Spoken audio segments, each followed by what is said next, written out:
Kamusta pong muli mga katambay? Nagbabalik pong muli siyempre po ang inyong katambay, si Kamanong po, para po magkomento po sa inyo dito po sa Tambayang Makabayan. Kinokomentuhan po na inyong lingkod. Ito po mga katambay, komentuhan po natin. Kasi po nakakalungkot po kasi sa kabila po ng itinatangi po nila ang kanilang mga sarili, pero tayo na mga taxpayer ay nakikita po natin ang ating tax kung saan po lang nila dinadala.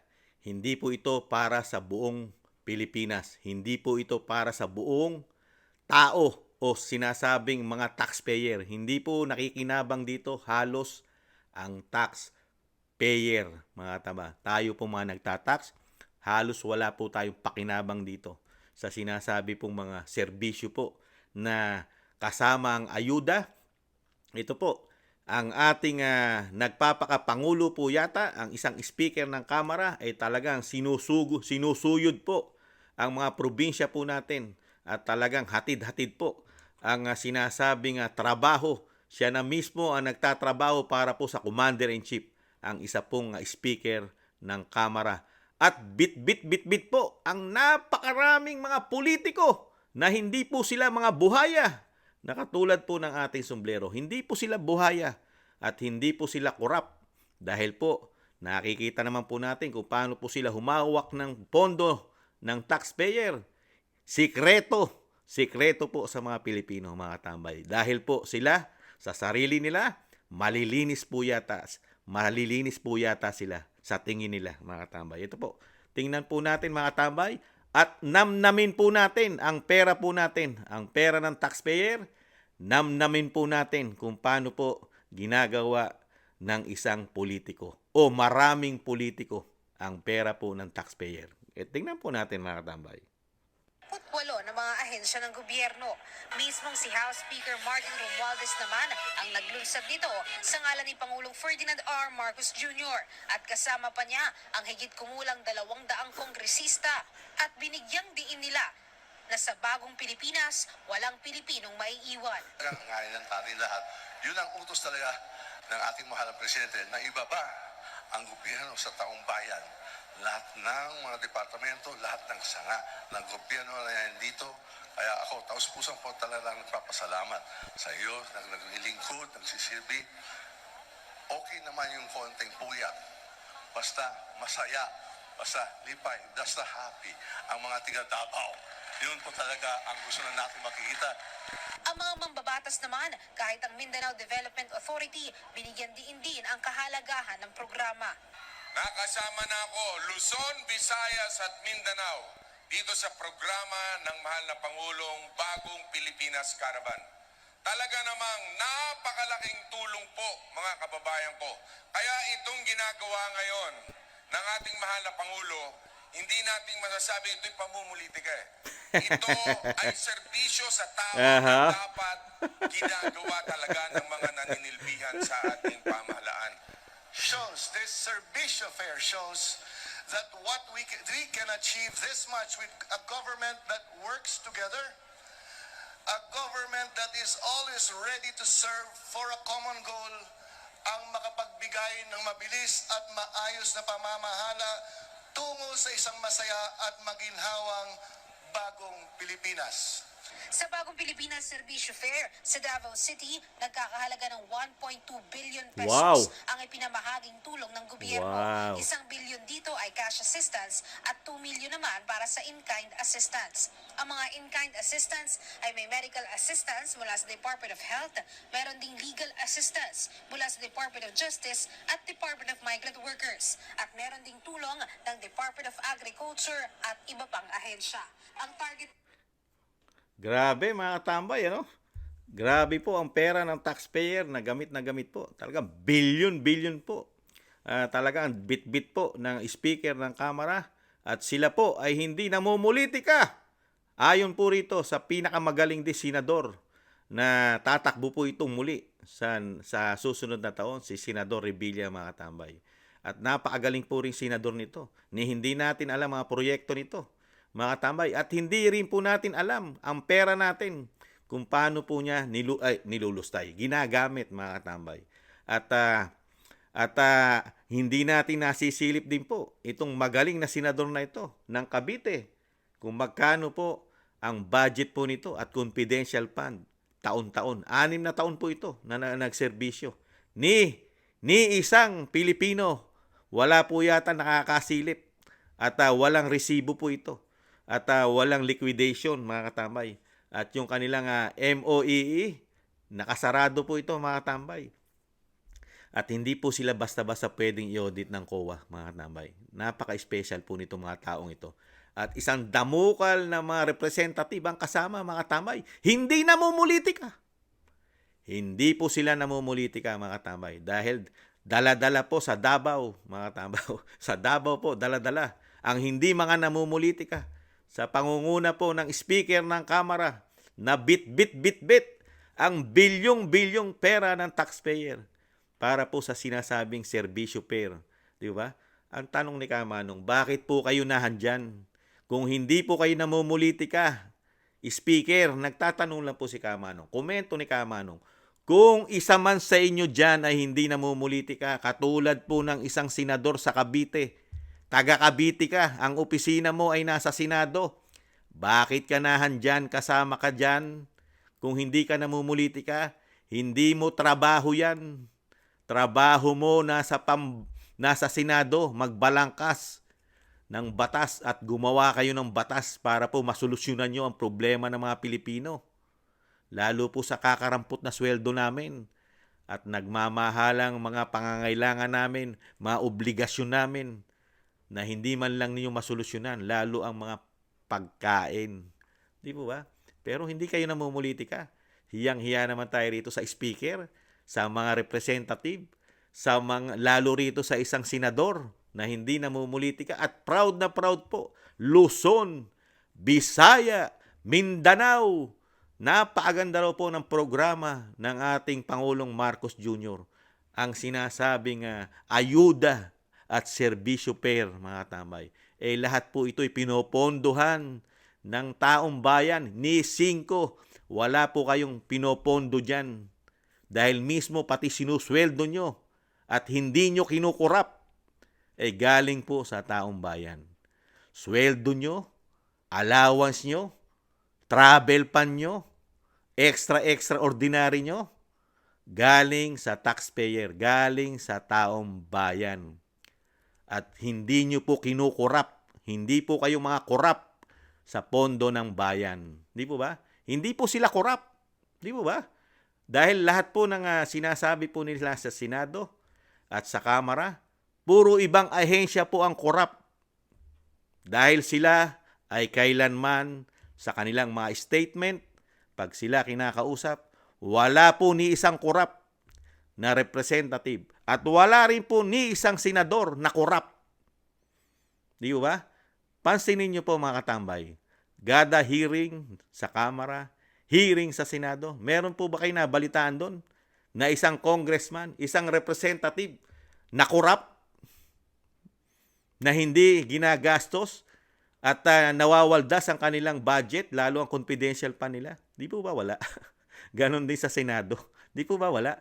Tanging sa Vice President lang merong pagwawaldas ang opisina ng Office of the Vice President. Pero ang opisina nila at ang opisina ng Pangulo, walang pagwawaldas yan. Kahit sa damukal na pondo na galing sa taxpayer. Ito po, hindi raw po pamumulitika ang ginagawa ng mga politiko at ng bagong Pilipinas. Meron na po tayong ahensya na gumagawa niyan. Di ba? Nahandyan, buhay na buhay pa ang sekretary ng DPW ng sekretary po natin ng pamimigay po niyan, di po ba mga katambay? Ito pong gobyerno natin, may mga sangay po yan di po ba? Hindi po dapat ang pumunta diyan isang senador at isang damukal na representative, di ba? At isang speaker ng Kamara. Di ba? Sila po ba dapat ang nahandyan? Tapos sasabihin nyo, at dala-dala nyo, bit nyo. Di po ba? Ang pera ng taxpayer at ipinamimigay nyo kuno.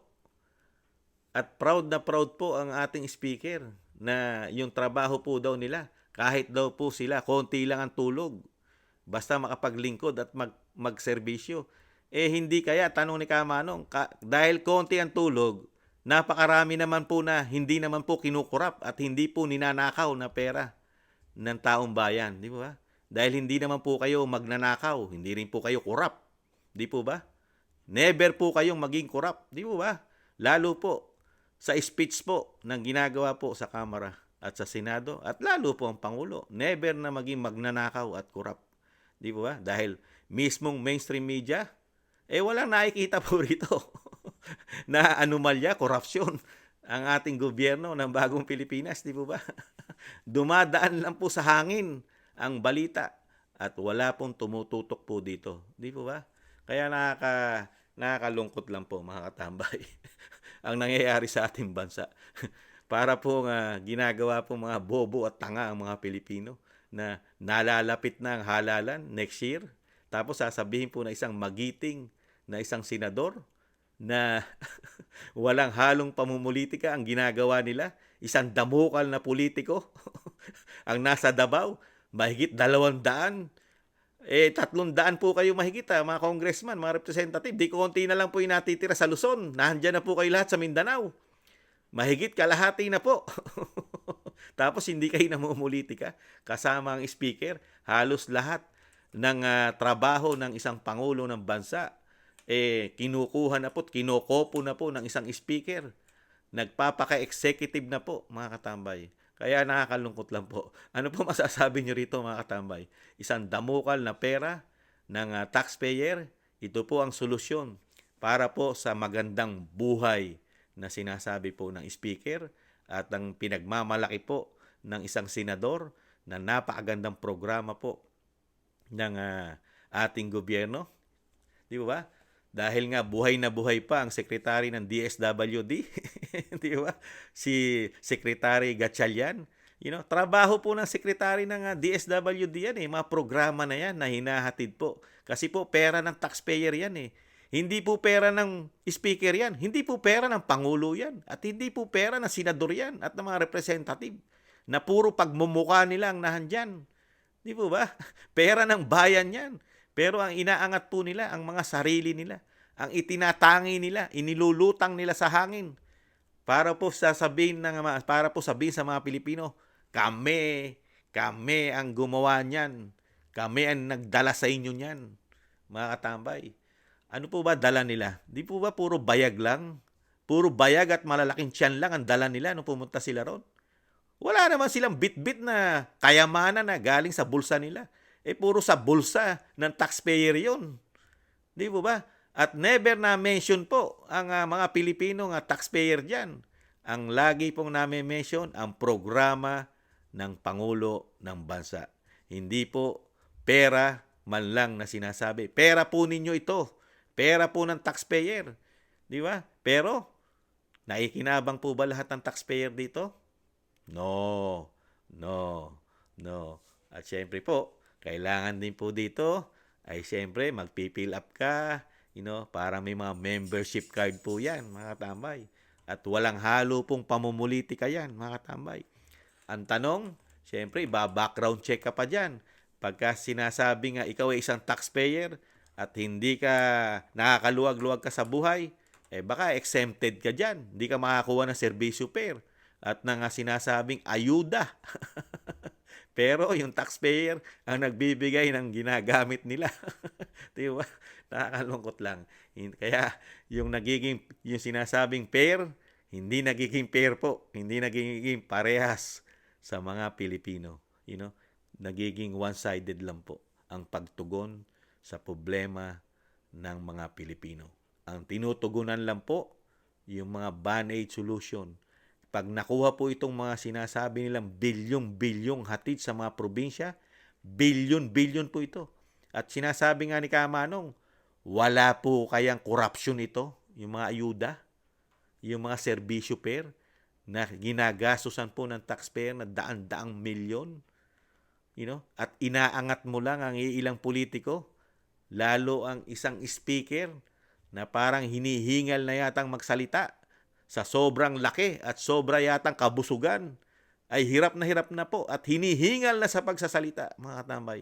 Sa dami po ng dalang tulong, sa sobra-sobrang tulong na dala sa mga probinsya na daan-daang bilyon, hinihingal na po ang speaker sa bigat po ng perang dala-dala na itutulong daw sa mga Pilipino. Hindi niyo po napansin?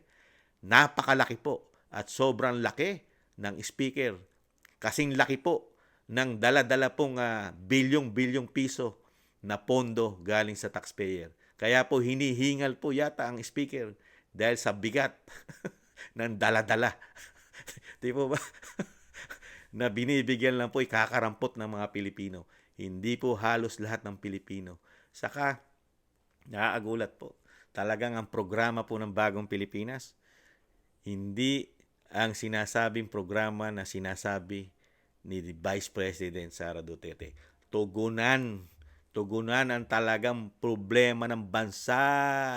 Tugunan ang kawalan ng trabaho. Yung bilyong-bilyong ginagastos sana natin dyan sa serbisyo per at ayuda, kung ginagawa lang natin yan, mga panghanap buhay na po sana. Di ba? Yung mga mababaw na komento. Di ba? Babawal lang natin. Di ba? Gapakalalaking pera. Ayuda. Bilyon-bilyon. Hindi bababa sa 500 billion sa loob ng 12 buwan. Ilang pwede na natin gawing trabaho yan? Mga pabrika o kung ano man ang pwede natin i-create na negosyo na mismong gobyerno ang magpapatakbo. Kamukha ng ginagawa po ng ibang bansa. Di ba? Meron pong negosyo ang mga gobyerno at ang taong bayan na nagtatrabaho, ang mga Pilipino. Dahil po napakalalaking numero po ito sa loob lang ng 12 buwan. Daan-daang bilyon. Napakarami na po itong pwede nating gawin. Komento ni Kamanong, napakarami po itong trabaho na may bibigay. Lalo po kung negosyo ang ipupundar mo. At tuturuan mo pa ang mga Pilipino na hindi maging tamad. Di ba? Magkakaroon sila ng trabaho. Bakit sa China? Kahit na komunista ang kanilang bansa, pero napakaraming trabaho. Kahit na ang sinasabi natin na sweldo doon ay talagang may dikta ng komunista, pero napakarami nilang trabaho dahil mismong ang bansa nila ang nagsusupply sa buong mundo. Pati tayo umaasa sa kanilang mga negosyo at mga sinasabi pangangailangan ng ating bansa. At hindi lang po bansa natin, pati ang mayayamang bansa. Yung mga trabaho, yung mga negosyo kinikreate sa China, sa Japan, sa South Korea, sa Taiwan, at yung mga kalapit nating mga asenso. Di ba? Pati ang itong maliit na bansa, di ba? Na ano po ba ito? Yung pinakamayaman na rin sa atin, isa rin sa Singapore. Di ba Singapore? Mga negosyo nila.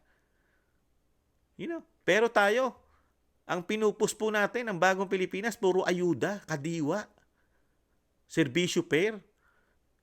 Pagkatapos yan, nasaan na? Nasaan na yung pera ng taxpayer na bilyon-bilyon? Lusaw na. Pero yung problema, wala pa rin mga trabaho yan. Mahirap pa rin. Hindi pa rin makakuha ng trabaho. Di po ba?